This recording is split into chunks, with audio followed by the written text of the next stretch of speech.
about opening a pawn shop.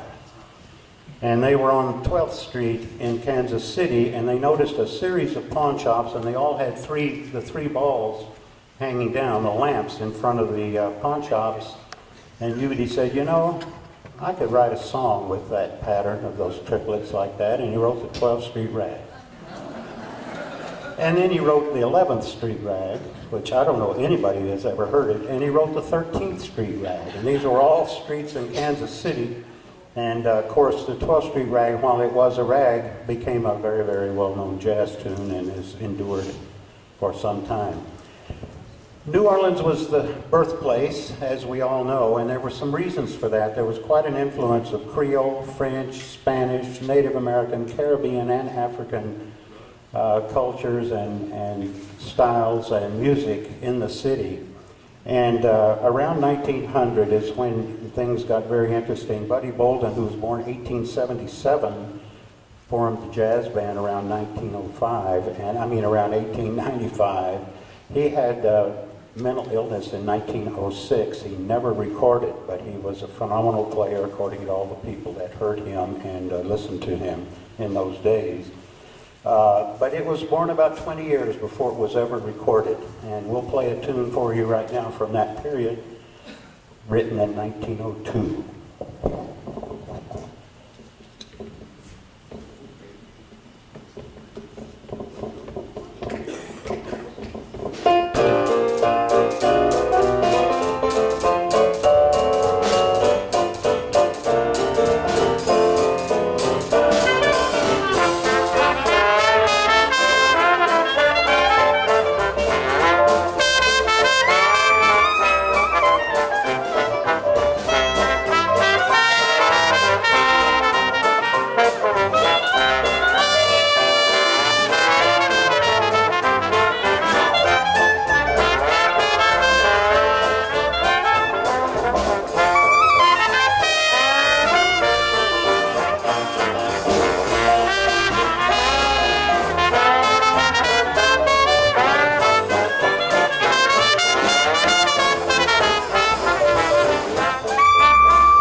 The music in New Orleans in those days was all ensemble. Rarely did any instrumentalists play any solos in those days.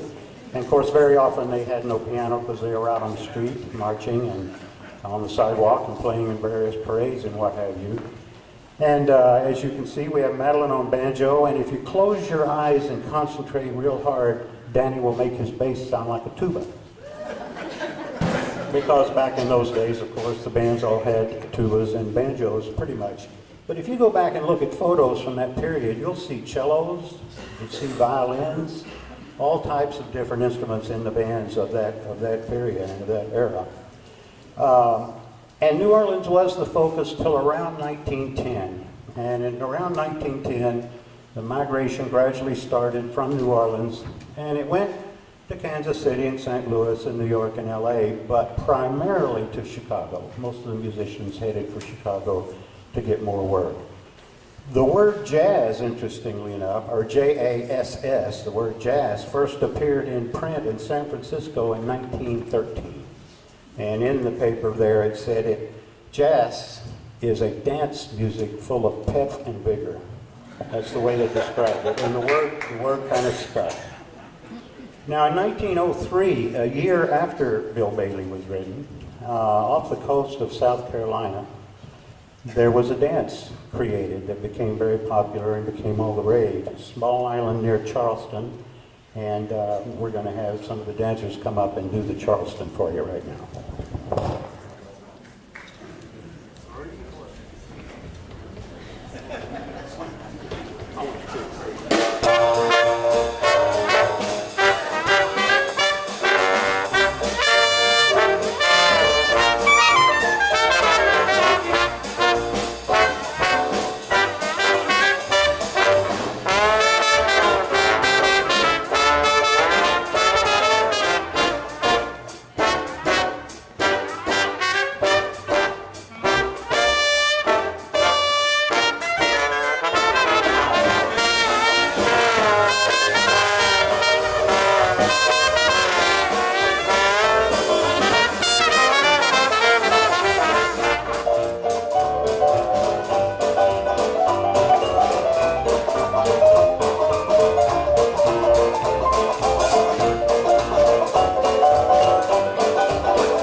You know, I noticed with that dance, they called the girls flappers because of the way they flapped their arms when they did the Charleston.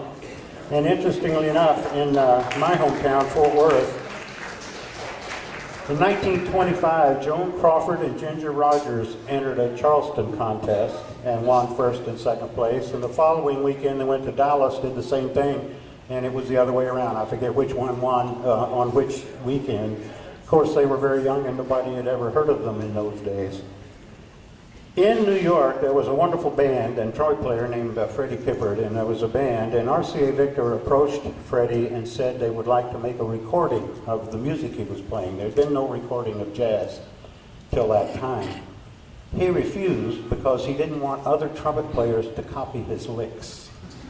In fact, they say he used to play sometimes with a handkerchief over his hand so that trumpet players couldn't see the fingering he was using. He was a little paranoid, but he had an opportunity there in 1916 and refused. In 1917, a band called the Original Dixieland Jazz Band, 5 guys got together and did some recording and took it to